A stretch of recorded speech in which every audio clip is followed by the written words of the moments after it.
Seorang insinyur dan arsitek asal Mesir yang lebih suka berada jauh dari pusat perhatian publik, tidak diketahui banyak orang. Dia adalah Dr. Muhammad Kamal Ismail, pemilik ide marmer dingin, kubah listrik dan payung yang megah di Masjidil Haram. Beliau orang termuda dalam sejarah Mesir yang memperoleh ijazah sekolah menengah atas, orang termuda yang terdaftar di sekolah teknik kerajaan pertama, orang termuda yang lulus dan dikirim ke Eropa untuk mendapatkan 3 gelar dokter di bidang arsitektur Islam. Dia juga yang termuda yang mendapatkan syal Nil dan pangkat besi dari raja. Dr. Muhammad Kamal menikah pada usia 44 tahun. Istrinya melahirkan seorang anak laki-laki lalu meninggal dunia. Setelah itu beliau tetap menyendiri dan mencurahkan seluruh waktunya untuk beribadah kepada Allah hingga wafat. Beliau menghabiskan hampir 100 tahun usianya untuk melayani 2 masjid suci, jauh dari sorotan media massa, ketenaran, apalagi uang. Dr. Muhammad Kamal Ismail adalah insinyur pertama yang melakukan perencanaan dan pelaksanaan proyek perluasan Masjidil Haram di Mekah dan Masjid Nabawi di Madinah. Dia menolak untuk menerima cek pembayaran jutaan dolar untuk ide desain teknik dan pengawasan arsitekturnya yang diberikan oleh Raja Fahd bin Abdul Aziz Al Saud, juga perusahaan Bin Laden. Dia mengatakan kepada Bakar bin Laden, "Mengapa saya harus menerima uang untuk pekerjaan saya di 2 masjid suci? Bagaimana saya akan menghadap Allah pada hari kiamat nanti?"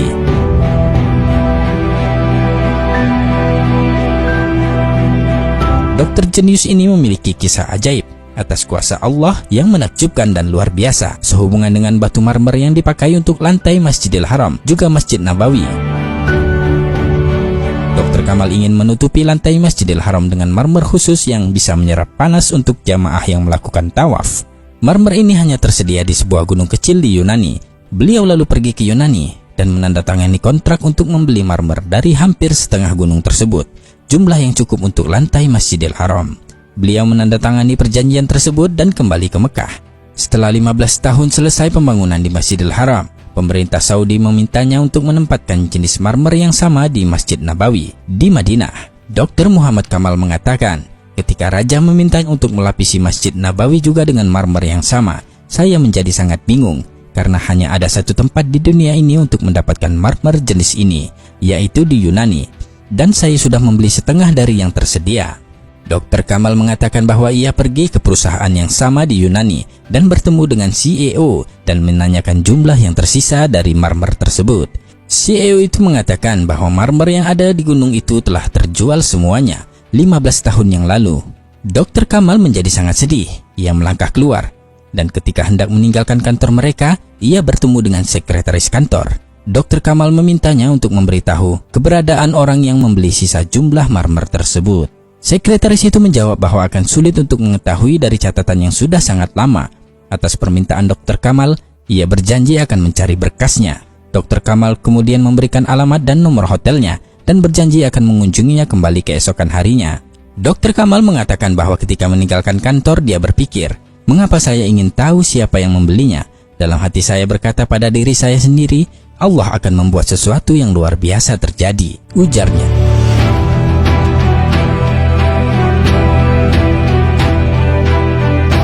Keesokan harinya, beberapa jam sebelum berangkat ke bandara, Dr. Kamal menerima telepon dari sekretaris perusahaan itu yang mengatakan bahwa dia telah menemukan alamat pembeli.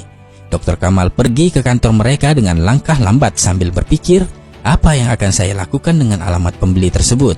Karena sudah bertahun-tahun berlalu. Dr. Kamal sampai di kantor dan sekretaris memberi alamat perusahaan yang membeli sisa marmer tersebut.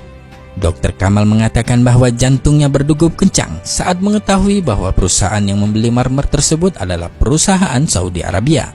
Dr. Kamal pun terbang kembali ke Arab Saudi pada hari yang sama, dan setibanya di sana, ia langsung menuju ke kantor perusahaan yang membeli marmer tersebut dan bertemu dengan direktur admin dan menanyakan apa yang telah dilakukannya dengan marmer yang dibelinya beberapa tahun yang lalu dari Yunani. Direktur admin berkata, "Saya tidak ingat." Dia lalu menghubungi bagian gudang dan bertanya tentang marmer putih dari Yunani, dan mereka mengatakan kepada Dr. Kamal bahwa semua jumlah marmer yang dibeli 15 tahun yang lalu masih ada dan tidak pernah digunakan. Subhanallah.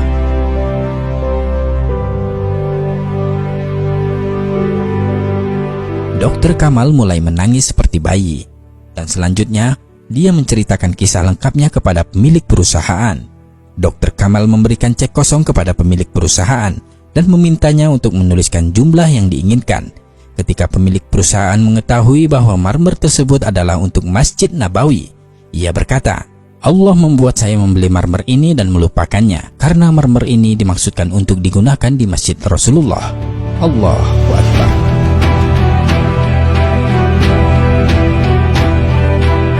Betapa kuasanya Allah membuat skenario bagi hamba-hamba pilihannya, semua atas kehendaknya.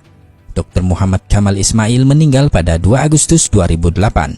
Semoga Allah menempatkan beliau di tingkat tertinggi di surga Firdausnya kelak. Amin ya rabbal alamin. Wallahu a'lam bishawab.